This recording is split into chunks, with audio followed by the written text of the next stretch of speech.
చాలా అద్భుతంగా ఉంది. వదిలేస్తే మొత్తం తినేస్తాను, నా సరదా తీరేంత వరకు కొంచెం ఇంకొక తిని వదులుతాను. కానీ చాలా బాగుంది. కానీ ఎంత తిక్కుగా ఉంది మీ ఇక్కడ. So nice. సార్ నమస్తే. సార్ నమస్తే. సార్, ప్రముఖ నటుడు కోట శ్రీనివాసరావు గారు కన్నుమూత. నేను చూసాం, సినీ ప్రముఖులంతా కూడా సంతాపించారు. కోట లాంటి నటుడు మళ్ళీ పుట్టడం కష్టమని చెప్పి అందరూ భావోద్వేగంతో మాట్లాడే పరిస్థితి. కోట మరణాన్ని, ఆయన నట జీవితాన్ని ఏ రకంగా చెప్తారు? వర్మ, మీకు తెలుసు, నాకు సినిమాల గురించి వాస్తవంగా పరిచయం తక్కువ. నేను కానీ కోట శ్రీనివాసరావు నటించిన చాలా సినిమాలు నేను చూశాను. ఓకే. సో అందరికీ తెలిసిన గొప్ప నటుడు. ఒక మాటలో చెప్పాలంటే తెలుగు సినీ పరిశ్రమే కాదు, లక్షలాది మంది ప్రేక్షకులు కన్నీటి వీడుకోలిస్తుంటే బహుశా స్వర్గంలో ఇప్పటికే చేరిన నటులు నమస్తే తమ్మి దావత్కు సిద్ధం చేయి, మన కోట వస్తున్నాడు అని అంటారు కావచ్చు. ఎందుకంటే ఇది చాలా పాపులర్ డైలాగ్. మీకు ప్రతిఘటన సినిమాలో మినిస్టర్ కాశయ్య పాత్రలో నమస్తే తమ్మి దావత్కు సిద్ధం చేయని. సో అంత గొప్ప నటుడుగా ప్రత్యేకత ఏంటంటే మీకు కొన్ని కాంబినేషన్లు సినీ పరిశ్రమలో వెండితెర పైన చెరగని ముద్ర వేస్తుంది. మీకు రావు గోపాలరావు, అల్లు రామలింగయ్య, ఈ కాంబినేషన్ అంటేనే అసలు ఇక ప్రేక్షకులకు ఆనందం. అలాగే మీకు కోట శ్రీనివాసరావు ఎంటర్ అయ్యే నాటికి సుత్తివేలు వీరభద్రావుల కాంబినేషన్, తర్వాత కోట శ్రీనివాసరావు బాబు మోహన్ల కాంబినేషన్. సో ఇంత గొప్ప కాంబినేషన్లు మనకు అరుదుగా దొరుకుతాయి. సో అందువల్ల ఇప్పుడు ఒక నటుడు మహానటుడే పోవడం కాదు, ఒక గొప్ప కాంబినేషన్ కూడా ఆగిపోయింది. బ్రహ్మానందంతో కూడా సార్ ఆహనా పెళ్ళంటే ఇప్పటికీ అవును, ఆహనా పెళ్ళంటలో మీకు ఆ పిసినారి లక్ష్మీపతి పాత్ర. అవును, పిసినారి అంటే ఇంతకన్నా డిఫరెంట్గా ఉంటాడని ఎవరు అనుకోరు. అవును సార్. తెలుగులో మనకు పిసినారి గుర్తొస్తే ఆనా పెళ్ళంటే గుర్తురాల్సిందే, కోట శ్రీనివాస రాల్సిందే. గుమ్మానికి కోడి కట్టి తెల్లన్నం తింటూ ఉంటాడు. ఏదో తెలుగులో ఈడియం అయిపోయింది, గుమ్మానికి కోడిని కట్టి తెల్లన్నం తింటావురా అని. అంటే ఈ పిసినారి తనానికి ఒక రకంగా పరాకాష్ట. సో ఇంకా చెప్పాలంటే ఇంతకన్నా డిఫరెంట్గా పిసినారు ఉంటాడు సార్. పిసినార్ అంటే ఆహనా పెళ్ళంట్లో కోట లక్ష్మీపతిని గుర్తొస్తారు. సో ఈ ఒక్క పిసినార్తనమే కాదు, మీరు గమనిస్తే ఒక విలనిజం. మినిస్టర్ కాశయ్య కానీ, గణేష్లో భయపెట్టించేటువంటి పాత్రలు మినిస్టర్ సాంబశివుడు కానీ, ఈ రెండు విలన్లే కానీ చాలా విలక్షణమైన విలనిజం. మొదటి విలనిజమో మనకు చూస్తే నవ్వొస్తుంది, వ్యంగ్యం వస్తుంది, వెటకారం వస్తుంది, పొలిటికల్ సటైర్ గుర్తొస్తుంది. ఇంకో విలన్ అంటే మనకు బీభత్సం, భయంకరం గుర్తొస్తుంది. సో ఒక విలనిజంలో కూడా ఇలా పలు కోణాలు చూపెట్టవచ్చు అని మీకు నవరస నటుడు అని అందరూ కీర్తిస్తున్నారు. ఎందుకు?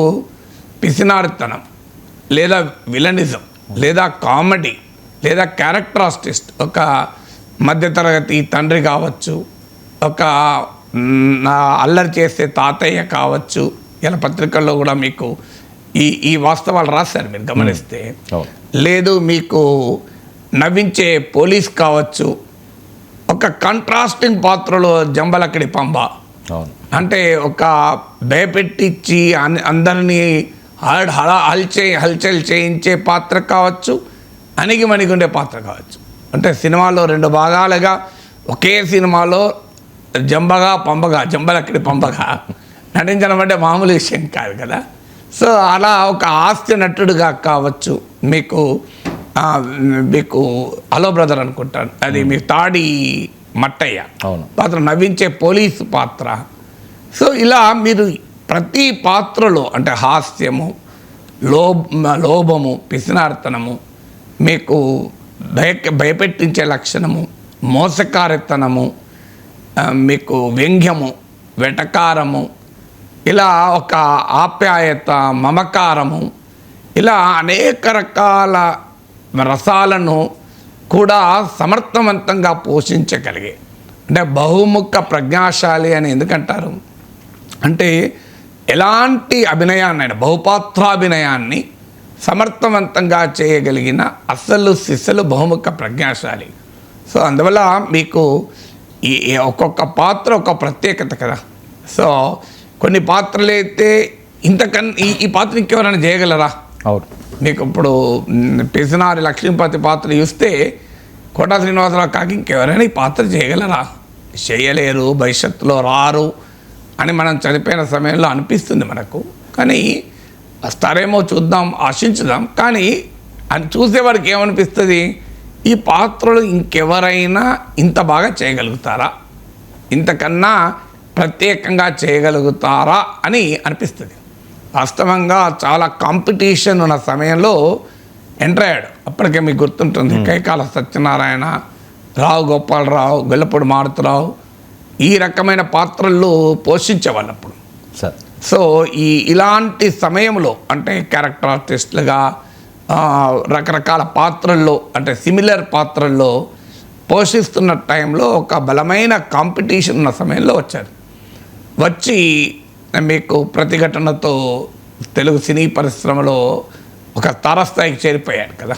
అందుకే ఆ కొటేషన్ మీకు నమస్తే తమ్మి దావత్కు సిద్ధం చేయి అని ఆ పదం నేను ఇప్పుడు స్టార్టింగ్లో వాడటానికి కారణం, మన కోటా వస్తున్నాడు అని స్వర్గానికి ఇప్పుడే చేరిన నటులు అంటారు అని సింబాలిక్గా అనటానికి కారణం అది. సో అందువల్ల ఆ నటనకు ఉండే ప్రత్యేకత, విలక్షణ శైలి, ఇవన్నీ మనము ఒక వ్యక్తి చనిపోయినప్పుడు ట్రిబ్యూట్ ఇవ్వటానికి, నివాళి అర్పించటానికి కొన్ని ఎడ్జెక్టివ్స్ వాడుతూ ఉంటాం. కానీ ఇక్కడ మాత్రం ఆ ఎడ్జెక్టివ్స్ దానంతటవే ఒదిగిపోతాయి. ఇదేదో ఒక సంతాపాన్ని తెలపడానికి వాడుతున్న పదాలలాగా అనిపించవు. సో నిజంగానే కోటా శ్రీనివాసరావు అంటే అదే కదా అనిపిస్తుంది. సో కోటా శ్రీనివాసరావు బహుముఖ ప్రజ్ఞాశాలి అంటే ఏదో ఆయన సంతాపం తెలపడానికి అంటున్నారు అని ఎవరు అనుకోరు. సో ప్రతి పాత్రలోనూ జీవించాడు అంటే సహజంగా సంతాప సందేశాల్లో ఉండేటువంటి పదాలు ఇవి. కానీ ఎవరు కూడా ఇది సంతాప సందేశం కొరకు అరువు తెచ్చుకున్న పదాలు అనుకోరు. నిజంగా అదే కదా, అలాగే కదా అని కోటా శ్రీనివాసరావును వెండితెర పైన చూసి ఆనందించిన కోట్లాది ప్రేక్షకులకు భిన్నమైన అభిప్రాయం రాదు. ఇప్పుడు కొంతమంది నటుల విషయంలో కొంతమంది బాగా అభిమానిస్తే కొంతమంది అభిమానించకపోవచ్చు కూడా. ఎంత పెద్ద నటులకు కూడా ఈ ప్రాబ్లం ఉంటుంది. కానీ కోటా శ్రీనివాసరావు విషయంలో మీకు ఆయన పాత్రల్ని అభిమానించిన వాళ్ళు ఎవరు ఉంటారని అనుకోరు. అందుకే విలక్షణ నటులు అనడానికి కారణం అది. ఒక క్యారెక్టర్ ఆర్టిస్ట్గా ఒక భిన్నమైన పార్శ్వాల్లో చూపగలిగే విలన్గా, ఒక హాస్య నటుడుగా, ఇలా సో ఎన్ని రకాల పాత్రల్లో పోషించగలిగితే అన్ని రకాలమైన పాత్రల్లో ఒక అద్భుతమైన నటనా సామర్థ్యాన్ని ప్రదర్శించినటువంటి నటుడు. సో ఎవరైనా మన భగవద్గీతలో చెప్పినట్లు పుట్టిన ప్రతి వ్యక్తికి మరణం తప్పదు. కానీ ఈ మరణం అగాధాన్ని అయితే సృష్టిస్తుంది. అంత సులభంగా చరిత్రలో ఇలాంటి నట జీవిత పాత్ర పోషించిన నటన పాత్ర పోషించినటువంటి వారు అరుదుగా లభిస్తారు. అందుకే కోటా శ్రీనివాసరావు మృతికి మనం సంతాపం తెలుపుతూ ఆయన నటించిన పాత్రలు తెలుగు సినీ పరిశ్రమలో వెండితెరపై కోట్లాది ప్రేక్షకుల హృదయాలలో మనకు ప్రతినిత్యం కనబడుతూనే ఉంటారు. భౌతికంగా మన దగ్గర లేకపోయినా, మన సినిమా చూడకపోయినా, కొన్ని పాత్రలు కొంతమంది నటులేమో భౌతికంగా మన మధ్య లేకపోయినా సినిమా చూసినప్పుడు టీవీలోనో థియేటర్లో గుర్తొస్తారు. కానీ కోటా శ్రీనివాసరావు నిజ జీవితంలో గుర్తొస్తారు. ఓ పిసినారిని చూస్తే కోటా శ్రీనివాసరావు గుర్తొస్తాడు. ఓ విలన్ లాంటి రాజకీయ నాయకుడిని చూస్తే కోటా శ్రీనివాసరావు గుర్తొస్తాడు. ఒక నవ్వించే వ్యక్తిని చూస్తే కోటా శ్రీనివాసరావు గుర్తొస్తాడు. సో అందువల్ల సినిమా చూడకపోయినా గుర్తొచ్చేటువంటి నటుడు కోటా శ్రీనివాసరావు. సరే, ఆయన రాజకీయంగా కూడా ఎమ్మెల్యే అనే సందర్భం ఉంది కదా, మీరు ప్రత్యేకంగా ఆయనతో కలవడం కానీ ఎప్పుడైనా మాట్లాడడం కానీ? వాస్తవంగా నాకు వ్యక్తిగతంగా పరిచయం లేదు. వారి వియ్యంకుడు మా ఫ్యామిలీ ఫ్రెండ్స్. ఓకే. సో నాకు ఆయన కొడుకు కోటా ప్రసాద్ ఓరారు పైన యాక్సిడెంట్లో చనిపోయినప్పుడు నేను వెళ్ళాను వాళ్ళ ఇంటికి. అంటే మా నైబర్స్ వాళ్ళ కూతురు కోటా శ్రీనివాసరావు కోడలు. ఓకే. సో అప్పుడు వెళ్ళాను నేను నివాళులర్పించడానికి. తర్వాత నేనుంటున్న కమ్యూనిటీకి ఆయనకు గ్రాండ్ చైల్డ్ పుట్టినప్పుడు వచ్చాడు. సో అప్పుడు ఒకసారి కలిశాను తప్ప నాకు పెద్దగా పరిచయం లేదు. కానీ కోటా శ్రీనివాసరావు పరిచయం లేని తెలుగువాడు ఉండాడు కదా. అవును సార్. సార్ మరొక విషయం, ఏపీ రాజకీయాల్లో అనూహ్య పరిణామాలు. కృష్ణా జిల్లా జడ్పీ చైర్మన్ హారిక కారుపై దాడి జరిగింది. దీని మీద పేర్ని నాని గారి ఆడియో ఒకటి లీక్ అవుతున్నా సార్. ఆ ఫోన్ సంభాషణ లీక్ కావడంతో గుడివాడలో కొత్త రాజకీయం మలుపు తిరిగింది అని. టీడీపీ గూండాల దాడికి పోలీసులు రక్షణగా ఉంటారంటూ పేర్ని నాని చేసిన వ్యాఖ్యలు ఒకసారి బయట విందాం సార్ ప్లీజ్. సరే, ఇప్పుడు గుడివాడలో జడ్పీ చైర్పర్సన్ దాని ఏదో స్టేట్ వైడ్ ఇష్యూ కింద బీసీ లేడీస్ మీద అటాక్ చేశారు. తెలుగుదేశం ఎమ్మెల్యే గోండాలో ఎమ్మెల్యే డైరెక్షన్ పైనుంచి లోకేష్ డైరెక్షన్ కొంచెం గట్టి స్టేట్ వైడ్గా అందరితో మాట్లాడించి కొంచెం చేస్తే బాగుంటుంది. ఎందుకంటే local ZPTC Gudivada local ZPTC ఎవరు జిల్లా పరిషత్ chairperson BC lady Gouda caste దాన్ని గౌడ్గా టేకప్ చేస్తే బాగుంటుంది. ఇది లేటర్ చెప్తే కానీ మనోళ్ళు గట్టిగా రాలేదు. సరే, ఇప్పుడు గుడివాడలో జడ్పీ చైర్పర్సన్ దాని ఏదో స్టేట్ వైడ్ ఇష్యూ కింద బీసీ లేడీస్ మీద అటాక్ చేశారు. Right sir.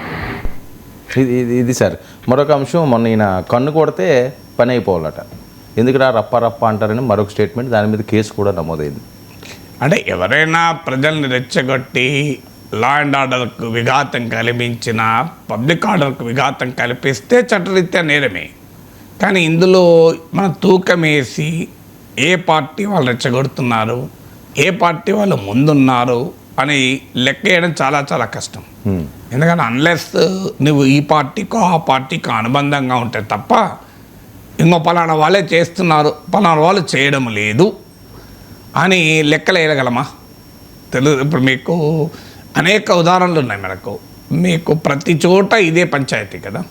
ఒక జగన్ వెళితే పంచాయతీ, మిథున్ రెడ్డి పంచాయతీ, ఇప్పుడు గుడివాడ పంచాయతీ, పుంగనూరు పంచాయతీ, పొదిలి పంచాయతీ, బంగారుపాలెం పంచాయతీ. సో జగన్ వెళ్ళినా పంచాయతీ, లేదా వెళ్ళకపోయినా పంచాయతీ. సో రోజు గొడవలు తప్ప ఇంకోటి ఏం లేదు. ఇందులో ఎవరు ప్రొవోక్ చేస్తున్నారు, ఎవరు ముందు చేస్తున్నారు, ఎవరు తర్వాత చేస్తున్నారు, ఎప్పుడు చేసినా తప్పే. ఇప్పుడు మీరు కృష్ణా జిల్లా చైర్పర్సన్పై దాడి జరిగింది కనుక మీరు కూడా అల్లర్లు సృష్టించండి అని వైసీపీ నేతలు ప్రోత్సహించిన తప్పే, దాడి కూడా తప్పే. అసలు అందువల్ల ఇందులో తప్పులు ఎవరు మొదలు పెట్టారు, ఎవరు తర్వాత, ఎవరు రప్పరప్ప ఆడించారు అని లెక్కలేసుకుంటే ఎక్కడికి వెళ్తామో ఎవరికి అర్థం కాదు. కానీ లా అండ్ ఆర్డర్ మెయింటైన్ చేయాల్సింది మాత్రం ప్రభుత్వం పైన ఉంటుంది. సో ప్రభుత్వము లా అండ్ ఆర్డర్ని కంట్రోల్ చేయకపోతే అల్టిమేట్గా ప్రశ్న వచ్చేది, విమర్శ వచ్చేది ప్రభుత్వం పైన. అందువల్ల లా అండ్ ఆర్డర్, లా ఎన్ఫోర్స్మెంట్ అనేది నాన్ పొలిటికల్గా, నాన్ పార్టిజాన్గా జరగాలి. సో ఆంధ్రప్రదేశ్లో సమాజమే రెండుగా చెరిపోయింది. పార్టీ సొసైటీ అంటారు. సో అంటే పార్టీలు, ఇప్పుడు మీకు బెంగాల్లో చూసాం మనం, బెంగాల్లో అసలు పార్టీ సొసైటీగా మారిపోయింది. మొదట్లో మీకు తృణమూల్ కాంగ్రెస్, వామపక్షాలు, ఇప్పుడు తృణమూల్ కాంగ్రెస్, బీజేపీ.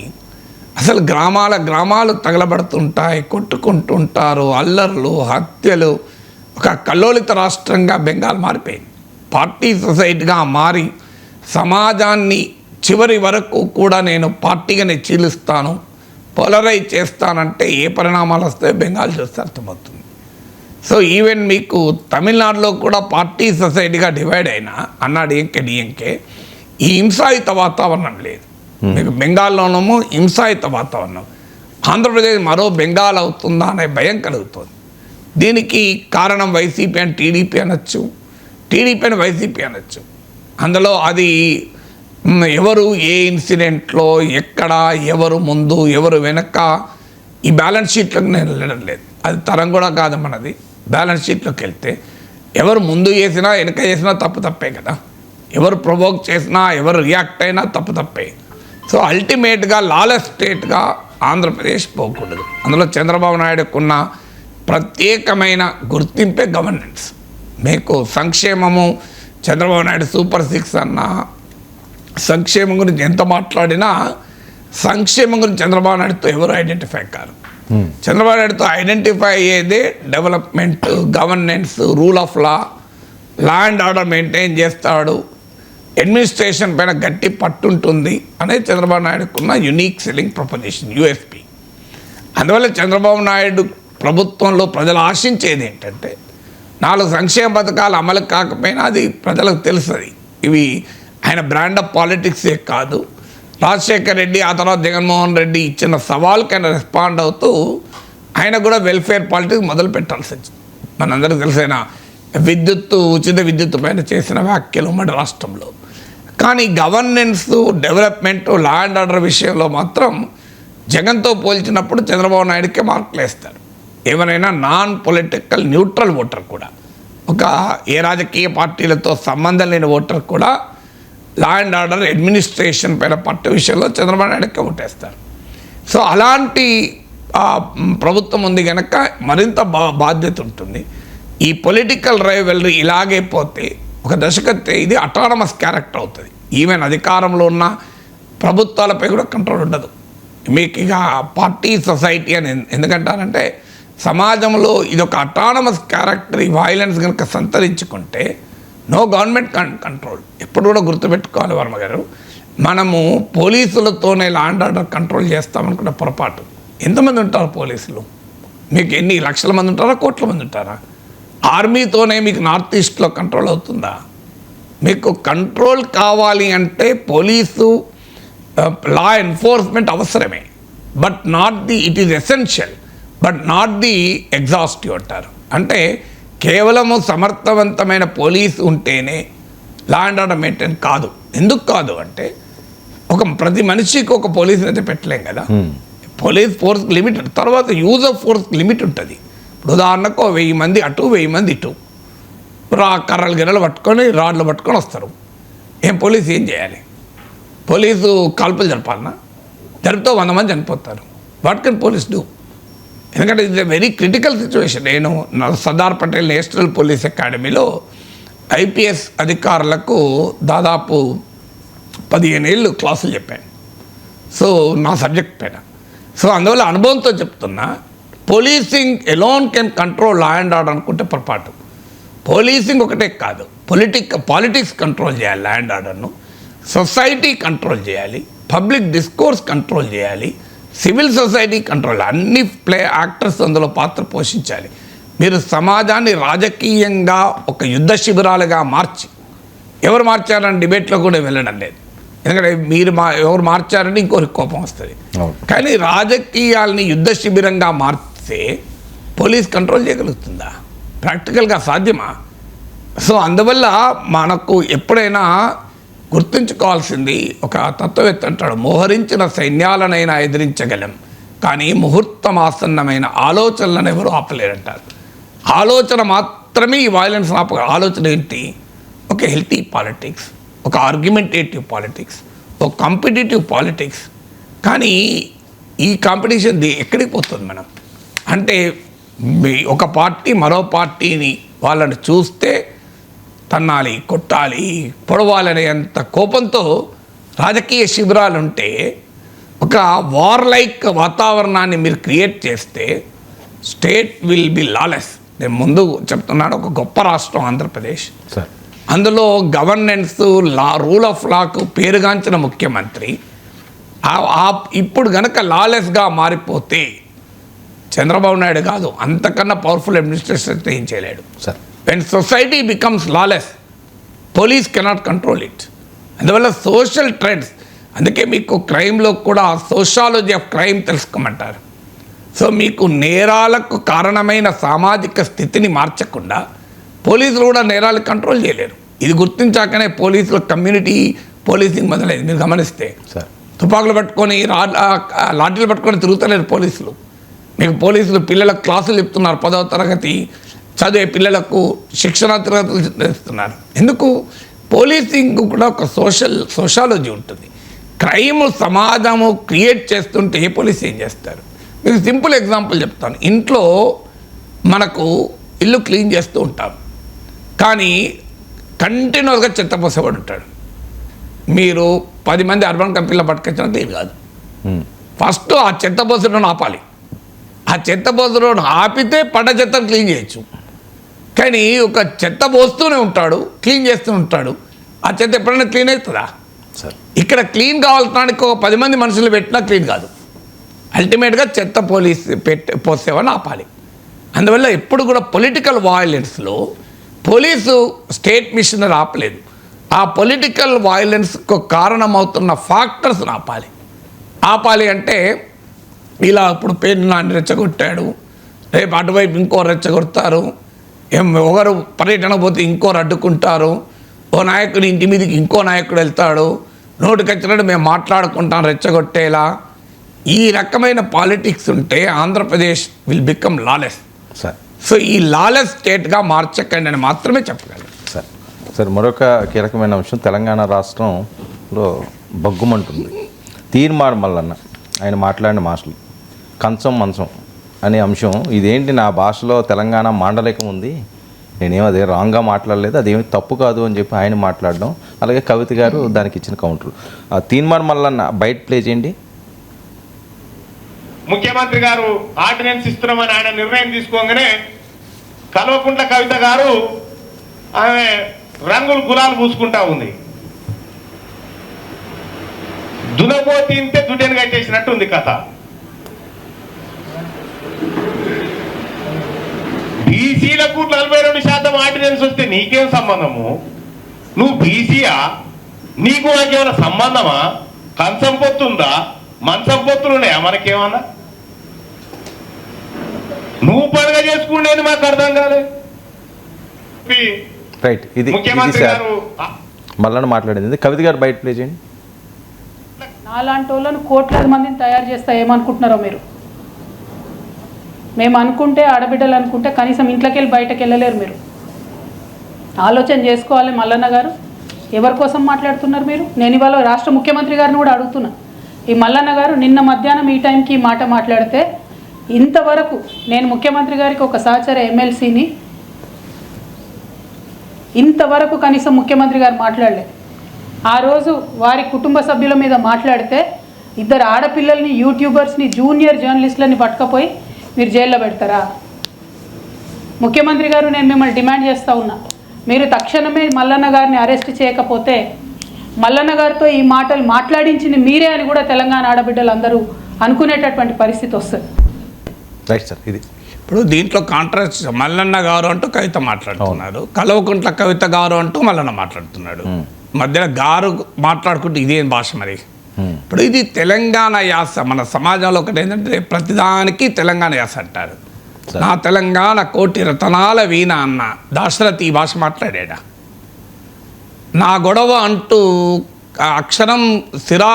అక్షరం రూపం దాల్చిన సిరా చుక్క 1,00,000 మెదళ్ళకు కదలిక అన్న కాలోజీ ఈ భాష మాట్లాడిందా? సినారాయణ రెడ్డి సినారే అంటూ గజల్స్ ఆలపించిన నారాయణ రెడ్డి తెలంగాణకు బిడ్డే కదా. ఆయన భాషలో ఈ భాష ఉందా? సో దొర ఏందిరో, ఈ దొర పీకుడు ఏందిరో అంటూ పాటలు రాశారు, కసిని చూపెట్టారు. కానీ వ్యక్తిగతంగా భాష ఇట్లా ఎప్పుడు వాడలేదు తెలంగాణలో. సో తెలంగాణలో గొప్ప వాగ్గేయకారులు పెట్టారు, కవులు హాలికులైతేనేమంటూ శ్రీమదాంధ్ర మహాభాగవతం రచించినటువంటి మహనీయుడు పోతనామాత్యుడు పుట్టాడు. సో ఇలాంటి గడ్డపైన ఇలా బూతులు మాట్లాడడం తెలంగాణ ఏంటి? నేను తెలంగాణ పుట్టినోడిని, అసలు సిసలు తెలంగాణ వాడిని నేను. నాకు అటు ఇటు కూడా ఎవరు బార్డర్లు కూడా లేరు. నేను ఉత్తర తెలంగాణలో పుట్టినోడిని, పుట్టి పెరిగినోడిని. సో మరి నా భాషలో ఇలాంటి ఎక్కడన్నా చూశాను మీరు? ఇప్పుడు నేను బూతులు మాట్లాడినా, ఇన్నేళ్ళ నుంచి మాట్లాడుతున్నా. లైవ్ టెలికాస్ట్లో కొన్ని వేల గంటలు మాట్లాడినా, వేల గంటలు. ఎక్కడన్నా పొరపాటున కూడా ఒక్క బూతు పదం దొరికిందా? నేను తెలంగాణలో పుట్టినాను కదా. అందువల్ల ఈ తెలంగాణలో ఇలాగే మాట్లాడతారని డిఫెండ్ చేసుకోవడం తెలంగాణను అవమానించడం. సో తెలంగాణ సాహితీ సంపదను అవమానించడం. సో అందువల్ల తెలంగాణను అవమానించకండి. 2, ఇది వెనుకబడిన వర్గాల సమస్య. బీసీల కొరకు జీవితాలు అర్పించే నాయకులు ఉన్నారు. మీకు మహనీయుడు అంబేద్కర్, ఫూలేల రచనలు చదవండి.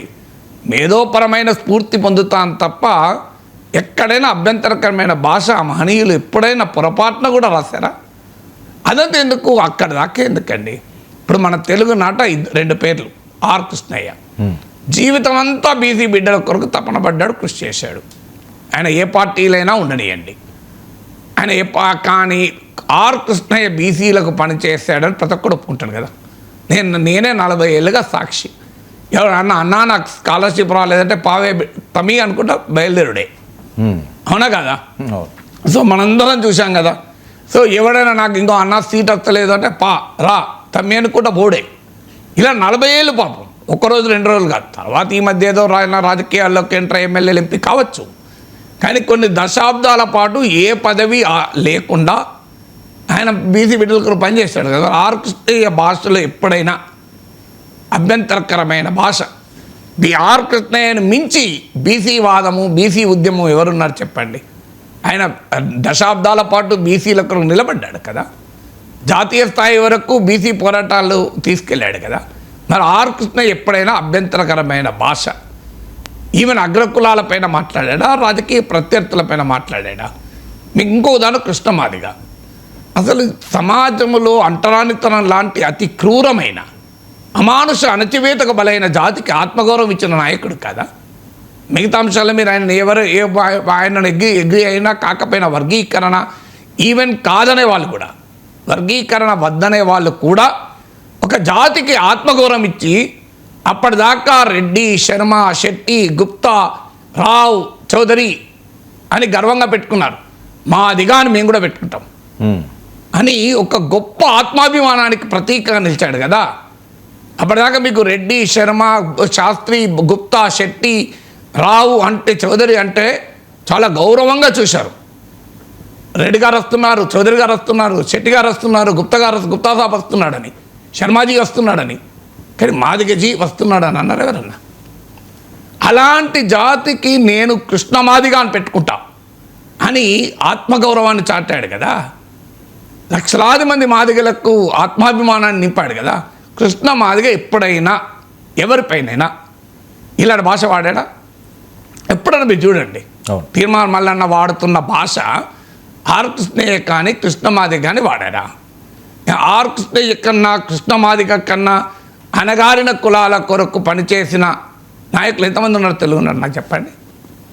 సో మరి వాళ్ళు వాడలేదు కదా. అందువల్ల ఇది ఏదో సామాజిక న్యాయ పోరాటంలో భాగం బూతులు మాట్లాడడం అని ఎవరైనా అనుకుంటే అది సామాజిక న్యాయ పోరాటాన్ని అవమానించడం అవుతుంది. ఇది తెలంగాణలో సహజమైన భాష అంటే సో తెలంగాణ సాహితీ సంపదను అవమానించడం అవుతుంది. సో గొప్ప తెలంగాణ సాహితీ సంపద పుట్టినటువంటి గడ్డ ఇది. అలాంటి గడ్డను నువ్వు అవమానించద్దు, సామాజిక న్యాయాన్ని అవమానించద్దని చెప్పేది. ఇంకోటి ఎందుకు ఈ ధోరణి వచ్చింది?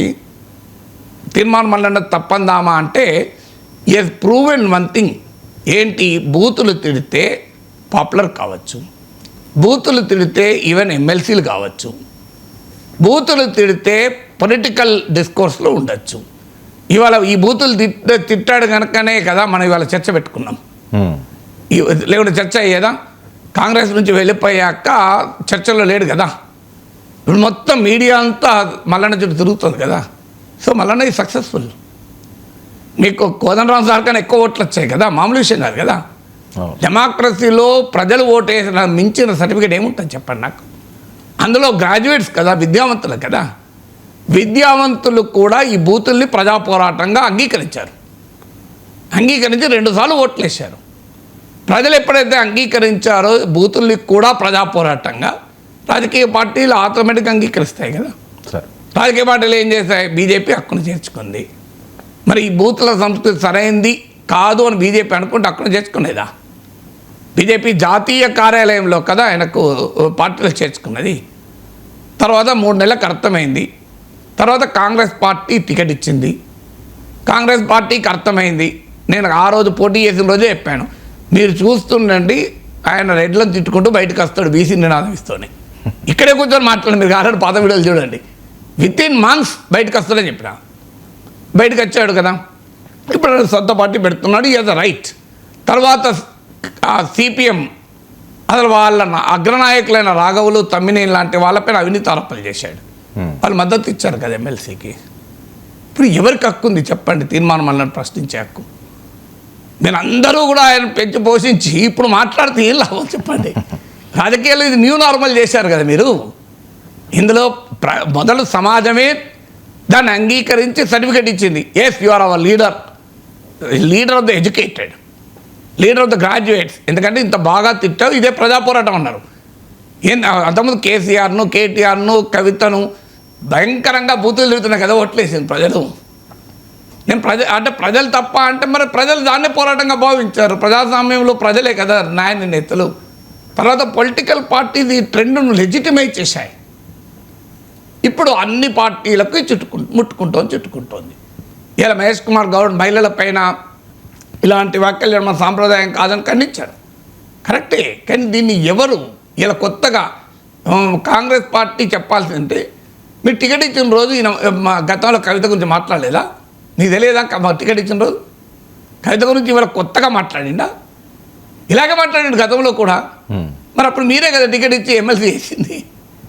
అసలు అదంతేందుకు కాంగ్రెస్ నాయకుల మీద మాట్లాడిండు కదా, ఉత్తమ్ కుమార్ రెడ్డి పైన, కోమటిరెడ్డి వెంకరెడ్డి పైన. అయినా వాళ్ళే కదా ఎన్నికల్లో క్యాంపెయిన్ చేసి ఎన్నికల్లో గెలిపించాల్సి వచ్చింది. పార్టీ వాళ్ళ టికెట్ ఇచ్చింది కదా. ఇప్పుడు భారతీయ జనతా పార్టీ ఏమంటారు, తీర్మానంలో ఎట్లా విమర్శిస్తారు మీరు? మీరే కదా ఆయనను జాతీయ కార్యాలయంలో నాయకుని యాక్సెప్ట్ చేసింది. 1000 ఓట్లు వచ్చాయి. మరి సెకండ్ ప్లేస్లో ఉన్నారు కోదండరామ్ సార్ కన్నా ఎక్కువ ఓట్లు వచ్చాయి. ఎవరు ఇప్పుడు ఆయన తప్పు పట్టాల్సిందంట నేను. మీరందరూ కలిసి ఆ ఫినామినన్, ఇక్కడ తీర్మానం వల్ల ఇష్యూ కాదు, ఒక ఫినామినన్ను మీరు ఒక ట్రెండ్ను లెజిటిమేట్ చేశారు. తీర్మానం మల్లన్న తప్ప ఒప్ప కాదు ఇక్కడ. తీర్మానం మల్లన్న ఒక ట్రెండ్కు రిఫ్లెక్షన్. ఏంటి ఆ ట్రెండు? సమాజంలో రాజకీయాల్లో అసభ్యకరమైన భాషలో బూతులు మాట్లాడడం, ఎవరిపైనైనా ఏ ఆధారము లేకుండా ఆరోపణలు చేయడం, ఎవరినైనా బురద చల్లుతా వాడు కడుక్కుంటే వానికి ఎక్కువ అంటుతుంది. సో వాడు నా పైన బురద చల్లితే బురదలో రాయెత్తే ఎట్లా చిల్లుతుందో అట్లనే చిల్లుతుంది. ఏం చేసుకుంటూ వేసుకోపో. నేను కేసు 50 కాకపోతే 70 కేసులు అవుతుంది. ఈ వ్యవస్థ ఏమీ నన్ను చేయదు. దేశంలో ఏ చట్టాలు ఏం చేస్తాయి, సో నన్ను ఏం చేస్తాయి? ఇది ఒక ట్రెండ్. ఈ ట్రెండ్ను అన్ని రాజకీయ పార్టీలు లెజిటిమైజ్ చేశాయి. నేను అందుకే ఉదాహరణ చెప్పాను, అన్ని ప్రధాన పార్టీలని లెజిటిమైజ్ చేసిన తర్వాత ఈ ట్రెండ్ను ఒక్క తీర్మానం మనకి పరిమితమైంది అనుకుంటే పొరపాటు. ఇలాంటి దానిపైన ఎవరికీ గుత్తాధిపత్యం ఉండదు. ఇలాంటి వాళ్ళు ఇంకో 10 మంది వస్తారు. సేమ్ ట్రెండ్ ఒక విధానం అలవాటైన తర్వాత మీకు ఒక ఉబర్ వచ్చాక ఓలా వచ్చింది, ఒక ర్యాపిడో వచ్చింది, ఒక అమెజాన్ వచ్చాక ఒక ఫ్లిప్కార్ట్ వచ్చింది, ఒక బ్లింకట్ వచ్చింది కదా. రాకుండా ఎట్లుంటుంది సార్? సో మనం ప్రపంచంలో ఒక ట్రెండ్ సక్సెస్ అయితే అది ఎకానమీలైనా పాలిటిక్స్లైనా ఆ ట్రెండ్ ఇతరులు కూడా ఫాలో అవుతారు కదా, ఎందుకుంటారు? ఇప్పుడు ఈ ట్రెండ్ ఫాలో అయినాక ఒకరు బీఆర్ఎస్ని తిడతారు, ఒకరు కాంగ్రెస్ని తిడతారు, ఒకరు బీజేపీని తిడతారు, ఒకరు కమ్యూనిస్టులను తిడతారు, అందరినీ బూతులు తిడతారు. ఏం చేద్దాం మనం? ఏం చేద్దాం చెప్పండి? ఇప్పుడు ఎవరి దగ్గర సొల్యూషన్ ఉంది దీనికి? సార్ తప్పెవరిది? తీర్మానం వల్ల ఇలా మాట్లాడాడు కనుక తప్పందామా అంటే అలా మాట్లాడేందుకే ఆయన ఎమ్మెల్సీ చేశారు. అలా మాట్లాడకపోతే కాంగ్రెస్ పార్టీలో ఆయన ఎమ్మెల్సీ అయ్యేటోడా? ఆయన అంతకుముందు కాంగ్రెస్ పార్టీ తరఫునే అంతకుముందు ఎమ్మెల్సీగా పోటీ చేస్తే few thousand ఓట్లు వచ్చినాయి. ఇండిపెండెంట్గా హుజూర్నగర్లో పోటీ చేస్తే 2000 ఓట్లు వచ్చినాయి. మరి ఇలా మాట్లాడిన తర్వాతనే కదా ఆయన నాయకుడు అయిండు. ఆయన తప్పని ఎట్లా అనగలవు? మరి అలా మాట్లాడితే ఆయనకు సమాజం నాయకుడు చేసింది కదా.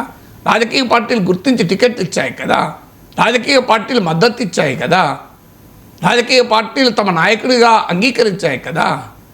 ఈ ట్రెండ్ ఇక నార్మలైజ్ అయింది, లెజిటిమైజ్ అయింది. సో ఇప్పుడు nobody will be spared. నేను చెప్తున్నా కదా, మీరు ఇలాగే ట్రెండ్ కంటిన్యూ కాండి.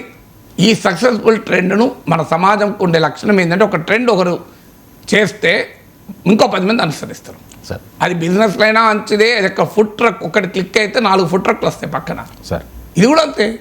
Okay sir. ఇప్పుడు మీడియాలో చర్చ, అంతకుముందు ఎవరైనా చర్చించరా? తీర్మానం మల్లన్న వెనుకబడిన వర్గాల సంక్షేమం గురించి, రాజ్యాధికారం గురించి, సాధికారం ఉందో గంటదే ఉపన్యాసంతో మనం ఎవరైనా చర్చ పెడతామా? మనం చర్చ ఎందుకు పెట్టాం?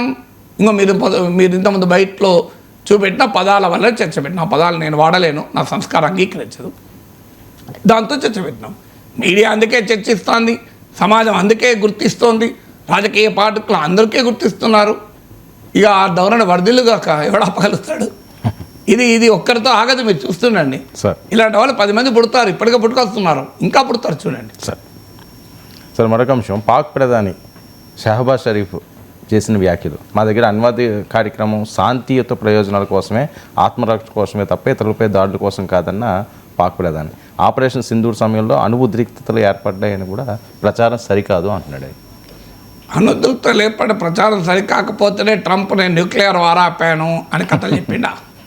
ఇంకా వెళ్ళి షహబాజ్ షరీఫ్ ట్రంప్కి చెప్పాలి. బట్ ట్రంపే అన్నాడు కదా, ఒక మిలియన్స్ అండ్ మిలియన్స్ పీపుల్ చావకుండా ఆపాను, నోబెల్ ప్రైజ్ కావాలి, ఇది అనియుద్ధం పోయే ప్రమాదం ఉంది అన్నాడు కదా. Vice president JD Vance alarming intelligence అమెరికాకు అందింది అని అన్నాడా లేదా? అదెందుకు మీకు హనీఫ్ అబ్బాసీ అనేక మంది మంత్రులు, డిఫెన్స్ మినిస్టరు, మా దగ్గర హనీఫ్ అబ్బాసీ అనే మంత్రి అయితే ఏకంగా 170 అణ్వాయుధాలు మేమేమన్నా డిస్ప్లేకి పెట్టుకున్నామా? అవన్నీ భారతదేశాన్ని ఉద్దేశించి గురిపెట్టి ఉన్నాయని అన్నాడా లేదా? రష్యాలో పాకిస్తాన్ రాయబారి ఫుల్ స్పెక్ట్రమ్ వార్ మేము సిద్ధమే, కన్వెన్షనల్ అండ్ న్యూక్లియర్ వెపన్స్ వాడటానికి సిద్ధమే అని అన్నారా లేదా? అందువల్ల ఇవన్నీ అన్నాక ఇప్పుడు వచ్చి మెల్లగా మా శాంతియుత ప్రయోజనాల కొరకు ఎవరు నమ్ముతాడు? సో ఎందుకు అంటున్నాడు ఆ మాట? ప్రపంచవ్యాపితంగా ప్రెషర్ను తట్టుకోవటానికి పాకిస్తాన్ ఆడే నాటకం. సో మేము తీవ్రవాద బాధిత దేశం అని చెప్తూ ఉంటుంది. దురదృష్టం ఏంటంటే ప్రపంచం అంగీకరిస్తోంది. యునైటెడ్ నేషన్స్ సెక్యూరిటీ కౌన్సిల్లో కౌంటర్ టెర్రరిజం వైస్ చైర్గా పాకిస్తాన్ ఎన్నుకున్నారు. ఇంతకన్నా దుర్మార్గం ఏముంటుంది? సో ఒసామా బిన్ లాడెన్ 5 ఏళ్ళు దాచిపెట్టిన దేశమట యునైటెడ్ నేషన్స్లో కౌంటర్ టెర్రరిజానికి వైస్ చైర్ అట. Russia chair, Pakistan vice chair. Bin Laden 5 ఏళ్ళు దాచినోడు టెర్రరిజాన్ని ఎదుర్కొంటాడని అమెరికా అంటది. ఇది phenomenal partner in our fight against terrorism, ఇది అమెరికా చెప్తున్న అఫీషియల్ మాట. అరే మీ పైన దాడి చేసిన బిన్ లాడెన్కి 5 ఏళ్ళు ఆశ్రయం ఇచ్చారే, అలాంటి దేశం మీకు ఫినామినల్ పార్ట్నర్ అట. ఇది సౌత్ ఈస్ట్ ఏషియాలో అమెరికన్ సైనిక కమాండ్కు నాయకత్వం వహిస్తున్న జనరల్ చెప్పిన మాట ఇది. అసీం మునీర్ను అమెరికా అధ్యక్షుడు వైట్ హౌస్లో పెట్టుకొని I'm honoured to meet Asim Munir, I'm honoured to meet Asim మునీర్ను కలవడానికి నేను గర్వపడుతున్నాను అన్నాక, ఇక పాకిస్తాన్ నటన ప్రపంచం ఇంత ధృవీకరించాక ఇక అది నటించమంటే నటించరా? సో ఇది కూడా ఒక నటన. తీవ్రవాదాన్ని మేము అంతం చేస్తున్నాం, ఫైట్ చేస్తున్నాం అన్నది ఎట్లా కహానీయో, అణ్వాయుధాలు పీస్ఫుల్ పర్పసెస్కి అనడం ఒక కహానీ. సో ప్రపంచానికి అందరికీ తెలుసు న్యూక్లియర్ బ్లాక్మెయిల్ చేసిన దేశం పాకిస్తాన్. అయితే పాకిస్తాన్కి కూడా ఈ ప్రాబ్లం ఎందుకు వచ్చింది అంటే, ఇప్పటిదాకా మన 1965 వార్, 1971 వార్ అంటే అప్పటికి ఇంకా పాకిస్తాన్ అణుసామర్థ్యాన్ని సంతరించుకోలేదు. చాలా డిసిసివ్గా మనం పాకిస్తాన్ను ఓడించాం. 1971 అయితే 90,000కు పైగా పాకిస్తాన్ సైనికులు లొంగిపోయారు. 1999 కార్గిల్ యుద్ధంలో వాజ్పేయి ప్రధానిగా ఉంటూ ఎల్ఓసి దాటకూడదు అని భారత సైన్యానికి క్లియర్ ఆదేశం. అందుకే వాజ్పేయి టైంలో కార్గిల్లో మన వాళ్ళని అంతమందిని చంపుతున్నా వాజ్పేయి ప్రభుత్వము మీరు వెళ్ళి సరిహద్దు పక్క పెట్టి ఎల్ఓసి దాటి పాక్ ఆక్రమిత కాశ్మీర్లో అటాక్ చేయండి అని ఆదేశించలే కదా. వాజ్పేయిని దేశభక్తులు కాదని అనగలమా? ఇప్పుడు నరేంద్ర మోడీ అంటాడు అప్పుడు కాంగ్రెస్ ప్రభుత్వాలు దేశానికి ద్రోహం చేశాయి. మరి వాజ్పేయి ఎందుకు చేశాడు? వాజ్పేయి ఎందుకు ఎల్ఓసి దాటమని ఆదేశించలే? నాకు చెప్పండి.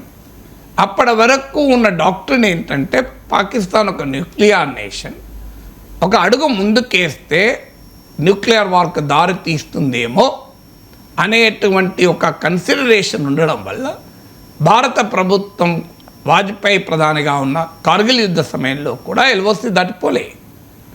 ఒకవేళ యూపీఏ ప్రభుత్వంలో సర్జికల్ స్ట్రైక్ జరిగాయి అని వాళ్ళు చెప్తున్నారు, మేము పబ్లిసిటీ ఇచ్చుకోలేదు అని. జరగాయలేదో నాకు తెలియదు కానీ జరిగి ఉన్నా పబ్లిసిటీ ఇచ్చుకోలేదు. ఎందుకు ఇచ్చుకోలేదు? ఇదే కారణం, ఇది న్యూక్లియర్ కాన్ఫ్లిక్ట్ దారి తీయకూడదు అని. అంటే పాకిస్తాన్ తన వద్ద ఉన్న న్యూక్లియర్ వెపన్స్ను తన దుర్మార్గాల నుంచి రక్షణ పొందడానికి వాడుకుంటూ వచ్చింది. కానీ పరిస్థితులు మారాయి. న్యూక్లియర్ షాడో కింద కూడా చాలా మేరకు యుద్ధం చేసుకోవచ్చు అని బాలకోట్ స్ట్రైక్స్ ఆపరేషన్ సింధు నిరూపించాయి. Even right under the nuclear weapons కూడా ఇంకా స్పేస్ ఉంటుంది కన్వెన్షనల్ వార్కరీ. అదే చూపెట్టాం. అందులో Nur Khan air base, Sargodha air base, ఇవి న్యూక్లియర్ ఇన్స్టలేషన్స్కు దగ్గర దాకా ఉన్న ఎయిర్ బేస్లు. వాటిని అటాక్ చేయడం ద్వారా India is ready to attack అని. మీకు అమెరికా ఇరాన్లోని ఫర్దు న్యూక్లియర్ ఇన్స్టలేషన్ అటాక్ చేసిన దాంతో ఈక్వల్ అని చెప్పలేం, కానీ దరిదాపులకు వచ్చినటువంటి ఏంటంటే మీకు పేపర్లో కూడా వచ్చింది, కిరాణా హిల్స్ అనే ప్లేస్ దగ్గర. అది అందులో న్యూక్లియర్ ఫెసిలిటీ ఉన్నాయో లేవో మనకు తెలియదు, కానీ సర్గోదా, నూర్కా ఈ 2 ఎయిర్ బేస్లు అటాక్ చేయడం ద్వారా India consciously attack nuclear Pakistan అనేటువంటిది అర్థమైన తర్వాత పాకిస్తాన్ ఇప్పుడు ఈ కహానీలు చెప్పడం మొదలుపెట్టింది. సార్ రాధిక యాదవ్ తండ్రి ఒక రాజశిక్షుడు, కూతుర్ని స్వయంగా స్వతంత్రంగా ఎదగడం తట్టుకోలేకపోయాడు. వీడియో కాల్స్లో కూడా ఆమె ఎవరితో మాట్లాడుతుందో పదవి ఇలాంటివన్నీ కూడా ఆయన పరిశీలించేవాడని. సో ఇది చెప్తున్నది ఆమె స్నేహితురాలు. చాలా కీలకమైన అంశం, దేశవ్యాప్తంగా కూడా వైరల్ అవుతున్న అంశం. బయట ఒకసారి విందాం సార్. హిమాంశిక రాజ్పుత్ భావోద్వేగం బయట ప్లేజ్. मीडिया में बहुत बातें सुनी होंगी, बट मैं बताती हूँ राधिका यादव की सच्चाई। मेरा नाम हिमांशिका सिंह है, राधिका यादव मेरी बेस्ट फ्रेंड थी। हम पिछले 8-10 साल से बहुत क्लोज थे and I just lost her. मुझे लगा नहीं था कि मैं इस चीज़ के बारे में इतनी जल्दी बात करूँगी, बट मेरे पास कोई और चॉइस नहीं है। कल ही मैं उसकी बॉडी देख कर आई हूँ। इस वीडियो का सोल पर्पस यही है कि तुम सब जान पाओ कि राधिका कौन थी। राधिका यादव एक इंटरनेशनल लेवल टेनिस प्लेयर थी।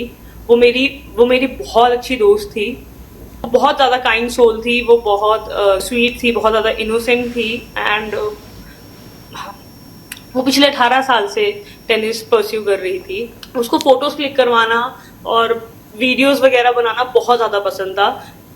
वो जो एक कमर्शियल वीडियो उसकी चल रही है, वो एक बस नॉर्मल म्यूजिक वीडियो थी जो उसने आई गेस 1-1.5 साल पहले शूट करी थी एंड उसके खुद के फादर ने उसे ड्रॉप करा था। उसके अलावा भी उसके काफ़ी ज़्यादा शूट्स थे एंड फिर धीरे धीरे करके वो सब चीज़ें बंद हो गई बिकॉज उसके पेरेंट्स बहुत ज़्यादा बहुत ज़्यादा ऐसे थे कि लोग क्या कहेंगे। उनके पास हमेशा से ही सोसाइटल प्रेशर बहुत ज़्यादा था और वो हमेशा से ही ऑर्थोडॉक्स थे, मतलब रोका टोकी हर चीज़ में रहती थी। मतलब मैं और राधिका हमने I think we started playing in back 2012 या 13 में। हम साथ में ट्रैवल भी करते थे, हमने आपस में भी बहुत सारे मैचेस खेले हैं। तो मतलब मैंने उसे देखा नहीं है कि किसी से ज़्यादा बात करते हुए, हमेशा देखा है कि वो अपने पेरेंट्स के साथ ही रहती है। एंड लव जिहाद के बारे में बात हो रही है, आपके पास किसी के पास कुछ प्रूफ क्यों नहीं है? लव जिहाद वो किसी से बात भी नहीं करती थी, उसके घर पे इतनी ज़्यादा रिस्ट्रिक्शंस थी, बट वो बहुत टाइम से ना अपने घर पे सफर कर रही थी बहुत ज़्यादा। అంటే ఇది ఒక వాస్తవంగా మీరు అన్నట్లు దేశాన్ని సంచలనం కలిగించింది. మన తెలుగు మీడియాలో ఆ స్థాయిలో చర్చ జరగలేదు. జాతీయ మీడియాలో పెద్ద చర్చ రాధికా యాదవ్ అనే టెన్నిస్ ప్లేయర్. ఆమె టెన్నిస్ అకాడమీ నడిపేది అనే ఒక వాదన లేదు అనేది ఆమె పెద్దనాన్న స్టేట్మెంటు. సో బట్ ఏదైనా ఆమె ఒక టెన్నిస్ ప్లేయర్, ఆమెను తండ్రి ఇంట్లోనే తన లైసెన్స్ రైఫల్తో 5-6 సార్లు కాల్చాడు. సో దీనిపైన రకరకాల కథనాలు వచ్చాయి. ఒక కథనం ఏంటంటే తండ్రి చాలా దుర్మార్గుడు, రాక్షసుడు అనేది ఒక కథనం. కానీ బాగా సన్నిహితంగా తెలిసిన కుటుంబ సభ్యులు చెప్పేది ఆయన బిడ్డను చాలా ప్రేమించాడు. ఆమె కెరీర్ కోసం, టెన్నిస్ కెరీర్ కోసం తనకున్న పరిమితమైన సంపదలో 2 కోట్లు 3 కోట్లు కూడా ఖర్చు పెట్టాడు. సో ఆమె టెన్నిస్ కెరీర్ బిల్డ్ చేశాడు అని. అయినా సమాజం ఏంటంటే ఆమె ఒక టెన్నిస్ అకాడమీ నడుపుతుంటే కూతురు సంపాదన మీద బతుకుతున్నాడు అని అనేదాన్ని ఆయన భరించలేకపోయాడు అని. కానీ కూతురు సంపాదన మీద బతుకుతున్నాడని భరించలేకపోతే కూతురుని ఎందుకు చెప్తాడు? సో కానీ అది కాస్త కొంతమంది కుటుంబ సన్నిహితంగా ఉన్న వాళ్ళు చెప్పేది అసలు ఆయనే ఆమె కెరీర్ పైన కోట్లు ఖర్చు పెట్టినాక కూతురు సంపాదన పైన బతకడం అనే ప్రశ్నే ఉత్పన్నం కాదు కదా అని. ఆయన పెద్దనాన్న అయితే చెప్పింది అసలు టెన్నిస్ అకాడమీ నడుపుతుంది రాధిక అనే నిజం కాదు. రాధిక ప్రొఫెషనల్ కెరీర్ పైన తండ్రే దీపక్ యాదవే ఖర్చు పెట్టాడని. సో అదొక కాంట్రవర్సీ ఉంది ఇందులో. ఇప్పుడు ఈ ఫ్రెండ్ చెప్పినటువంటి వీడియో ఇతరత్ర కూడా వస్తున్నది ఏంటంటే అది మనకు రెలవెంట్, ఎందుకంటే అందరి ఫ్యామిలీస్లో ఉండే సమస్య ఇది. ఎందుకంటే ఆమెకు రీల్స్ తీయడం ఇష్టము, ఆమె షార్ట్స్లో రీల్స్ తీసేది, అలాగే బాయ్స్తో మాట్లాడేది. ఇది కుటుంబ సభ్యులు భరించలేకపోయారు. అంటే పేరెంట్స్కు ఆమెకు నిరంతరం ఒక ఘర్షణ ఉండేది. ఇది సమాజం ఏమనుకుంటుంది, తెలిసిన వాళ్ళు ఏమనుకుంటారు. ఇప్పుడు ఈ వీడియోలో కూడా చెప్పారు, ఆ కుటుంబం చాలా ఆర్థడాక్స్ కుటుంబం అని. సో ఇప్పుడు ఆర్థడాక్స్ కుటుంబాలు ఎలా ఉంటుంది, అమ్మాయి అంటే చీర కట్టుకొని ఉండాలి, డ్రెస్ వేసుకొని ఉండాలి, మంచి డ్రెస్, షార్ట్స్లో ఉండడం ఇంటికి వచ్చిన వాళ్ళు అంగీకరించారంటే బయటనే షార్ట్లు వేసుకొని రీల్స్ చేస్తే వరకు ఆమెకు ఘర్షణ. అంటే ఈ జనరేషనల్ కాన్ఫ్లిక్ట్ అంటారు. సో ఫ్యాషన్స్ నుంచి మొదలుకొని ఫుడ్ వరకు, ఆస్పిరేషన్స్ నుంచి మొదలుకొని యాటిట్యూడ్స్ వరకు ప్రతి కుటుంబంలోనూ ఈ జనరేషనల్ కాన్ఫ్లిక్ట్ ఉంటూ ఉంటుంది. అది డిఫరెంట్ వేస్లో మేనేజ్ చేసుకోవాల్సి ఉంటుంది. కానీ ఇక్కడ ఏమైందంటే అది చాలా మైక్రో అగ్రెషన్ అంటారు సైకాలజీలో. సో ఆ తండ్రిలో ఆ మైక్రో అగ్రెషన్ అక్యూములేట్ అయింది. సో తండ్రేమో వద్దనడు, బిడ్డేమో ఇనకపోవడము. సో ఆ మైక్రో అగ్రెషన్ కాస్త ఈ స్థాయికి రీచ్ అయింది అనేది ఒక వాదన. సో అంటే ఇవి ఏది ఎంత నిజం పోలీసు విచారణ తెలపాలి. కానీ ఈ ఫినామినా ఆ ఒక్క ఇన్సిడెంట్కి పరిమితం కాదు. ఇప్పుడు మన ఇంట్లో కూడా అమ్మ మంచి కర్రీ చేశానే నీకోసం, బిడ్డ నీకు ఇష్టం అని చెప్పి పలానా టిఫిన్ చేసాం, అంతా రెడీ అయ్యి డైనింగ్ టేబుల్ మీద పెడతాం, స్విగ్గీ వాడు బెల్ కొడతాడు, ఏంటి జొమాటో వాడు బెల్ కొడతాడు, ఏంటి ఆర్డర్ ఇచ్చిన. ముందు చెప్పచ్చు కదనే, ముందు చెప్తే నేను ఇంత కష్టపడి వంట చేసేవాడిని కాదు కదా, అమ్మ నువ్వు చేసే తినబుద్ధి అవుతుంది, ఇంటి ఫుడ్ బోర్ కొడుతుంది, ఇక్కడ స్టార్ట్ అవుతుంది. సో తల్లిదండ్రులేమో ఆ జంక్ ఫుడ్ మంచిది కాదు, ఆ బయట ఫుడ్ మంచిది కాదు, నీకు నచ్చిన కమ్మటి ఆహారం నేనే చేసి పెడతాను తల్లిదండ్రులు. ఏం చేస్తావమ్మా ఇన్నేళ్ళు తింటానని బోర్ కొడతానని బిడ్డలు. సో రాత్రి 12 గంటలకు స్విగ్గీ జొమాటోలో ఆర్డర్లు.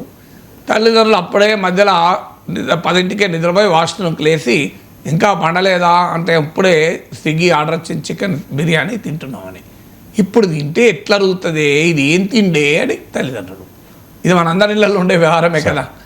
సో ఇది తల్లిదండ్రులు ప్రేమతో డీల్ చేయాలి, లేదా పిల్లలన్నా తల్లిదండ్రుల మాట కొంత వినాలి. ఇద్దరి మధ్య ఏదో ఒకటి తింటే తినే, వారానికి ఒకసారి తిను, రోజు తినకు. సో తింటే తిను, 8 గంటలకు ఆర్డర్ ఇచ్చుకో, పూర్తిగా 1 గంటకు ఆర్డర్ ఇవ్వకు. సో ఈ కాస్ట్ లేదంటే ఒక ఏజ్ వచ్చాక పిల్లలకు నచ్చ చెప్పాలి, వదిలేయాలి. Yes it is your life. నచ్చ వచ్చాక వాళ్ళే అర్థం చేసుకుంటారు. వెయిట్ పెరుగుతుంటే మళ్ళీ ఆ పిల్లలే కదా వెయిట్ తగ్గించుకోవడానికి జిమ్లకు పోయేది. So leave it, they will understand. Okay ఎదిగి వచ్చిన పిల్లలు వాళ్ళకి అన్నీ అర్థమవుతాయి కదా అని. సో ఇదొక పద్ధతి. Some way you have to resolve this generational conflict. Okay. So ఇది ఈ ఒక్క తరమే కాదు, ముందు తరాలకు కూడా వచ్చింది ఈ ప్రాబ్లం. సో మీకు మా అమ్మ నాన్న రిటైర్ అయ్యాక మా ఇంటికి వచ్చిండ్రు, మాతో ఉన్నారు అప్పటి నుంచి. అప్పుడు మా నాన్న మాట చెప్పాడు, ఎందుకు ఖర్చు పెడుతున్నారో మేము మిమ్మల్ని అడగము, ఎందుకు ఖర్చు పెట్టడం లేదో మీరు మమ్మల్ని అడగకండి అన్నాడు. అంటే ఏమయ్యేది, నా బస్సు ఎక్కిపోయాడు, నాన్న ఆటోలో పోవచ్చు కదా, 6,000 దాటాయి అని మేము అనేవాళ్ళం. మామయ్య ఆటో ఎక్కొచ్చు కదా మామయ్య, అప్పటికి ఇంకా ట్యాక్సీలు లేవు, మా కారు కూడా లేదు అప్పటికి. అంటే ఆటోకి ఎందుకురా ఖర్చు, ఏవో అర్ధగంట ఆగితే బస్సు వస్తుంది అని బస్సులో పోయాడు. మేమేమో ఇంటి ముందరికి వచ్చి ఆటో ఎక్కేవాళ్ళం. ఇది పంచాయతీ. మేము ఎక్కుతలేమా నాన్న మీరు అంటే, మీరు ఎందుకు ఎక్కుతున్నారని మేము అడగమరా, మేము ఎందుకు ఎక్కడం లేదు మీరు అడగకండి, మీకు ఎక్కబోతే ఎక్కండి, మాకు ఎక్కబోతే కాకపోతే ఎక్కము అని మా నాన్న మాకు చెప్పిన సూత్రం అది. సో అందువల్ల ఇలా మనము కొంత యాక్సెప్టబిలిటీ, పర్మిసిబిలిటీ, అకామిడేషన్ అనేది 2 జనరేషన్స్కి ఉండాలి. సో అన్ఫార్చునేట్లీ అది పోతుంది. ఇదొకటి. రెండవది, ఇప్పుడు ఆమె వీడియోలో కూడా ఫ్రెండ్ చెప్పింది, మొదటి నుంచి కూడా ఆమె జీవితం పైన తల్లిదండ్రులు పూర్తి నియంత్రణ పెట్టుకున్నారని. ఎక్కడో ఒక చోట అనుమానం ఎవరిని ప్రేమిస్తుందో అని. సో మీకు గౌతమ్ బుద్ధ జీవితం మనకు తెలుసు. చిన్నప్పుడు జ్యోతిష్యుడు చెప్తాడు, ఇతను ఏదైనా ఒక దానికి చూసి చలించిపోతాడు అని. అంటే ఏది కనబడకుండా, అసలు డెడ్ బాడీ కనబడకుండా పెంచుతారు తండ్రి. ఆఖరికి ఓసారి చూస్తాడు ఎక్కడో ఇంట్లో లోపలికి వెళ్ళి, ఏమయ్యాడు, ఏంటి జననం మరణం ఇది ఏంటి అని బయటికి వచ్చి ఒక తాత్వికుడవుతాడు, ఒక గొప్ప తత్వవేత్త అవుతాడు. సార్ సో ఎవరు ఆపగలిగారు? అందువల్లే బయటికి తిరిగితే ప్రేమిస్తాడు, ఇంట్లోనే ఉంటే ప్రేమించడని ఎవరు గ్యారంటీ లేవు. అవును సార్. కానీ తల్లిదండ్రుల భయం, ఎవరితో మాట్లాడితే ఏమవుతుందో, ఎవరిని ప్రేమిస్తుందోనో భయం ఉండొచ్చు, లేదా ఎవరేమనుకుంటారో. ఓకే. ఎందుకంటే ఇవాళ మన సినిమాలో క్లాస్మేట్ సినిమాకు పోయినా కూడా అనుమానిస్తారు, మీ అమ్మాయిని చూసినా అని. ఈ సొసైటల్ నామ్స్, ప్రెషర్స్ ఇవన్నీ మేనేజ్ చేసుకోకపోతే ఎంత ప్రమాదమో రాధికా యాదవ్ ఆమె తండ్రి స్టోరీ మనకు చెప్తోంది. సార్ విదేశాల్లో చదువుకోవడానికి లేదా మాస్టర్స్ డిగ్రీ పొందడానికి వెళ్ళడం పాడిపోవడం కాదు, విద్యను విస్తరించడానికే CJI సార్ బిఆర్ గవాయ్ మాట్లాడింది. పేరెంట్స్ విజయశ్రీ గారిపై ఎందుకు ఆసక్తి చూపిస్తున్నారని ప్రశ్నలు. ఆయన ఆసక్తి చెప్తున్న ప్రశ్నలో ఒక పాయింట్ ఏంటంటే లివింగ్ బియాండ్ యువర్ మీన్స్ అని. అంటే 50 లక్షలు 40 లక్షలు అప్పులు చేసి అమెరికా వెళ్తున్నారు, అక్కడ ఉద్యోగాలు దొరకక నానా ఇబ్బందులు పడుతున్న పిల్లలు ఉన్నారు. చిన్న చిన్న ఉద్యోగాలు, చిన్న చిన్న మెక్డొనాల్డ్స్లో, పెట్రోల్ బంకుల్లో పనిచేస్తూ చాలా వలరబుల్గా అయిన బిడ్డలు ఉన్నారు. తల్లిదండ్రులకు చెప్పడానికి మనసొప్పక, తల్లిదండ్రులు ఎక్కడ బాధపడతారో అని చెప్పలేక, తాము భరించలేక, తల్లిదండ్రుల నుంచి డబ్బు పంపించమని అడగలేక, so middle class parents, middle class children పడుతున్న బాధ ఇది. అమెరికాకి వెళ్ళి చదువుకుంటాం, 50 లక్షలు పెట్టి ఎంఎస్ చేస్తాం, ఉద్యోగం రాదు. ఈ 50 లక్షలు ఉన్నవాడు పెట్టిపోతే ఇబ్బంది ఏం లేదు, కానీ అప్పు చేసి పోతారు, ఆస్తి తాకట్టు పెట్టిపోతారు. దాన్ని ఏదో బిడ్డకు ఉద్యోగం వచ్చి ఆదాయం వచ్చి కట్టుకుంటాడన్న ఆశతో పంపిస్తారు. సో ఈ ఆశకు కెపాసిటీకి మధ్య అగాధము. ఒక విదేశాలకు పోతే ఉద్యోగం వస్తాను ఆశతో పంపితే అక్కడ రాదు. అది వాళ్ళ చేతిలో కూడా ఉండదు, మార్కెట్ చేతిలో ఉంటుంది, ట్రంప్ చేతిలో ఉంటుంది. సో ఈ డైలమాను ఉద్దేశించి చీఫ్ జస్టిస్ అన్న మాటలు. కానీ విదేశీ చదువుకి ఎందుకు పోతున్నారు, దానికి రీజన్ ఏంటి అన్నప్పుడు మన దగ్గర ఆ అత్యున్నతమైన విద్యా సంస్థల్లో సీట్లు పరిమితంగా ఉండడం. ఇప్పుడు IITలు, NITలు, ప్రభుత్వ మెడికల్ కాలేజీలు, మెడికల్ సీట్లకు ఇంకా పోతలేదు. ఇంజనీరింగ్లో IITలు, NITలు top institutions, even Osmania, JNT లాంటి యూనివర్సిటీలు, CBIT, వాసవి లాంటి టాప్ ఇంజనీరింగ్ కాలేజీలో సీట్లు అందరికీ రావు కదా. మరి మిగతా వాళ్ళు ఏం చేయాలి, ఏదో ఒక ప్రైవేట్ ఇంజనీరింగ్ కాలేజీలో చదువుకోవడం. ఎంఎస్కి వచ్చే వరకు ఇండియాలో ఎంఎస్ కన్నా అమెరికాలో ఎంఎస్ చేస్తే ఆడ ఉద్యోగం దొరుకుతుంది అని అదొక ఆశ. సో ఇక్కడ ఇండియాలో జాబ్స్ లేవా, అక్కడికే వెళ్ళాలా అంటే జాబ్స్ ఆ స్థాయిలో ఉంటే ఎందుకు వెళ్తారు ఎవరైనా. ఇప్పుడు అంటే ఎప్పుడు నీకు అమెరికన్ ఎకానమీ ఇండియా తేడా ఉంటుంది. ఆ స్థాయిలో ఇక్కడ వేతనాలు రావడము అంత సులభం కాదు. అందువల్ల ఇది ఎవరిని తప్పు పట్టగలం. సో అందువల్ల ఒక్కటి మాత్రం నిజం, మీకు ఊరు పేరు లేని యూనివర్సిటీలకైతే పంపించకండి. అమెరికాలో కూడా మంచి యూనివర్సిటీలు, అమెరికాలో సమస్య ఏంటంటే అపార్ట్మెంట్ యూనివర్సిటీలు కూడా ఉంటాయి, అమెరికాలో ఆన్ పేపర్ యూనివర్సిటీ లాంటివి కూడా ఉంటాయి. సో అమెరికాలోనే చదువుకున్నారు అనేది కాదు, అమెరికాలో ఏ యూనివర్సిటీలో చదివారు, అమెరికాలో ఏ కోర్సు చదివారు, ఆ కోర్సుకు ఆ యూనివర్సిటీకి మార్కెట్లో ఉన్న గుర్తింపు ఏంటి స్టడీ చేయకుండా అమెరికాకు వెళ్తే ఉద్యోగం వస్తుంది, అమెరికాకు ఎంఎస్ చేస్తే వీసా ప్రాబ్లం ఉండదు అనే యాంగిల్లో వెళ్ళి ఇబ్బందులు పడుతున్న వాళ్ళు ఉన్నారు వాళ్ళ కెపాసిటీ మించి. కానీ ప్రాక్టికల్గా అనుభవాలు కూడా ఉన్నాయి కదా, అలా కష్టపడి పంపిస్తే తర్వాత వాళ్ళు ఉద్యోగాలు వచ్చి మంచి జీవితాన్ని అనుభవిస్తున్న వాళ్ళు కూడా ఉన్నారు. మన ఇళ్ళల్లోనే కనబడతారు, ఎందుకు పంపిస్తున్నావు, నీకున్న డబ్బులకు అక్కడ పంపిస్తే అది ఉద్యోగం వస్తుందా అంటే తర్వాత బ్రహ్మాండమైన ఉద్యోగం వచ్చి సంపాదిస్తున్న వాళ్ళు కూడా ఉన్నారు కదా. అందువల్ల it's not an easy question. So అది ఒక ఇండివిజువల్ తన కెపాసిటీ ఏంటి కానీ ఒకటి మాత్రం నిజం, జస్ట్ బికాజ్ ఫారెన్ డిగ్రీ అంటే మాత్రం ఉపయోగం లేదు. అది ఉపయోగపడే ఫారెన్ డిగ్రీ అయితే డెఫినెట్గా నష్టం లేదు. ఇండియాలోనైనా మీకు టాప్ ఇన్స్టిట్యూషన్స్లో చదివితే వద్దన్న ఉద్యోగాలు వస్తాయి. సమస్య ఎక్కడ వస్తుందంటే మార్కెట్ ఎకానమీ ఎట్లయిపోయిందంటే డిమాండ్ సప్లై మిస్ మ్యాచ్ వల్ల ఎవరు పడితే వారు ఇంజనీరింగ్ చేస్తున్నారు కదా. సార్ ఫీ రీఎంబర్స్మెంట్ వచ్చాక ఫీ రీఎంబర్స్మెంట్తోనే బతుకుతున్న ఇంజనీరింగ్ కాలేజీలు కూడా ఉన్నాయి కదా. అన్ఫార్చునేట్ ట్రెండ్ ఇది. ఒకవైపు ఎక్స్పాన్షన్ చూసి ఆనందపడదామా, ఎక్సలెన్స్ దెబ్బతింటుండా బాధపడదామా. Expansion itself is not enough, excellence is also important కదా. మన ఇంజనీరింగ్ ఎడ్యుకేషన్ పరిస్థితి ఏంటి, ఫ్యాకల్టీ ఉండరు, ఇండస్ట్రీతో సంబంధం ఉండదు, 4 ఏళ్ళ తర్వాత సాఫ్ట్వేర్ లేదు, హార్డ్వేర్ లేదు, డిగ్రీ వేరొకటే ఉంటుంది. సో అందువల్ల దాన్ని అనేక కోణాల నుంచి చూడాలి, పరిష్కారం కూడా అనేక రకాలు ఆలోచించాలి. Sir thank you so much.